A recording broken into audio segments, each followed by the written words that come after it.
Eu completo no dia 13 de novembro 18 anos de Folha de Londrina, exatamente no dia do aniversário da Folha. Quando eu entrei na editoria de cidades, geral, caderno geral. Depois eu fiquei um tempo no caderno imobiliário, fui para a Folha da Sexta, da Folha da Sexta eu fui para a Folha Rural. Aí na Folha Rural eu trabalhei tanto como repórter, como redatora, como editora.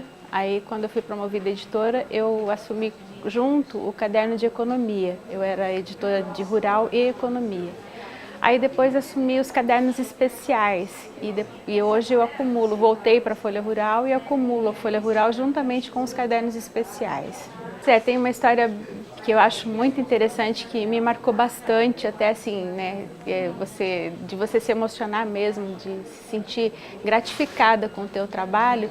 Foi na Folha Rural, uma vez que nós fomos procurados por um senhor que até ele tinha uma propriedade em Sapopema. Ele morava aqui em Londrina e na propriedade dele ele já tinha energia elétrica, mas ele tinha vizinhos mesmo do sítio dele, que a energia elétrica não tinha chegado. E como a região é bem de topografia complicada, o que eles trabalham lá é bem na pecuária leiteira. E essas pessoas tinham muita dificuldade pela falta de energia elétrica, então tirava o leite e não tinha onde guardar. Então esse senhor veio atrás da gente porque assim, pela própria Copel, pelo organograma, o cronograma da Copel de instalação, estava previsto, isso foi no ano de 2004, e estava previsto normalizar, ser instalada levar energia elétrica nessas propriedades até 2008. E a situação das famílias, segundo ele, era de desespero. E nós fomos até lá. Ele levou a gente nos vizinhos e realmente era muito triste. Um deles,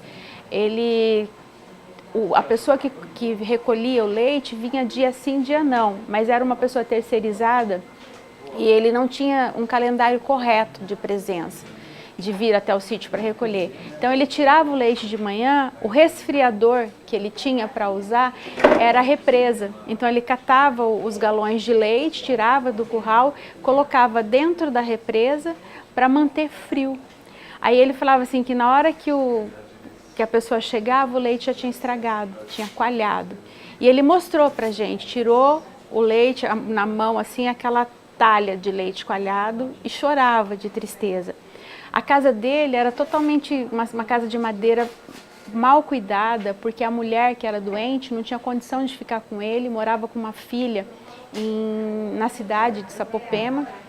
E ele tinha também um filho que ficava com ele durante a semana, mas no fim de semana também ia para a cidade porque não aguentava a situação que eles viviam lá. E ele falava assim que ele chorava mesmo, dizendo que ele não tinha perspectiva, sem energia elétrica ele não tinha o que fazer. Nós visitamos outras duas casas. Uma casa era de uma senhora que ela tinha uma geladeira que ela tinha ganhado de presente de uma das filhas, e a geladeira era o armário dela, porque ela não tinha como usar. E também reclamou de todo o sofrimento, de toda a tristeza deles. Fomos depois na casa de um outro casal, em que ele tinha problema de chagas, tinha que tomar remédio, tinha muita dificuldade, e ela ficava na casa e reclamava da escuridão, que eram só os dois, pessoas de idade, né? Ficavam sozinhos na propriedade, enfrentando toda a dificuldade que eles tinham, e ainda sem nenhuma condição de entretenimento, que era isso que ela reclamava. Eu não posso ter uma televisão, o rádio é só enquanto tem pilha. Aí nós viemos para cá, isso até assim, a Folha Rural fechava na quinta-feira, eu cheguei aqui na quarta noite, escrevi a matéria na quinta-feira, e ela, graças a Deus, ela teve uma repercussão bastante positiva. Na semana seguinte, que a Folha Rural saiu no sábado, naquela semana, a matéria foi comentada na Assembleia Legislativa do Paraná. E assim, se tornou um motivo assim, de surpresa junto aos próprios deputados da situação dessa família. E a matéria foi registrada nos autos da Assembleia com louvor. E os deputados se comprometeram a ir atrás, tomar as providências para que essa situação fosse minimizada. Isso foi no mês de março. Em dezembro, as propriedades, a energia elétrica foi instalada nas propriedades. E aí a gente voltou no ano seguinte, e assim, conforme a gente se aproximava das casas, eu me arrepiava, que até estou me arrepiando agora também, de lembrar. Porque assim, a casa desse senhor do leite, por exemplo, ela estava transformada, você não reconhecia. Nessa primeira vez, para a gente poder chegar na propriedade, nós tivemos que deixar o carro na estrada, ir a pé. O trajeto tinha uma pinguela, né, que era aquela viazinha de madeira para evitar que o gado passasse por ali. E assim, chegou a casa pintada, tudo arrumado, um freezer cheio de queijo fresco, o senhor todo animado, a esposa não estava lá, mas ela voltou a morar com ele, tinha ido na cidade para fazer compra, o filho não saía mais, se sentia muita confiança. O chuveiro deles, no ano anterior, era do lado de fora, do lado da tulha, era feito um cercado, pendurado lona, e eles tomavam banho naquele chuveiro de balde, de água fria. A casa tinha sido toda reformada, era outra realidade. Na casa daquele casal que a gente foi, doente, ela estava toda feliz, com uma batedeira de bolo, falando que agora ela fazia bolo toda semana, que todo dia que era outra coisa, com a televisão. Eu assisto novela, contar as histórias da novela. Então, pra gente, assim, foi uma satisfação que não tem como você mensurar. Então, acho que é isso que faz a gente se sentir jornalista de verdade. Não só como promotor do discurso, do debate, mas também da gente conseguir realizar alguma coisa em favor de outras pessoas.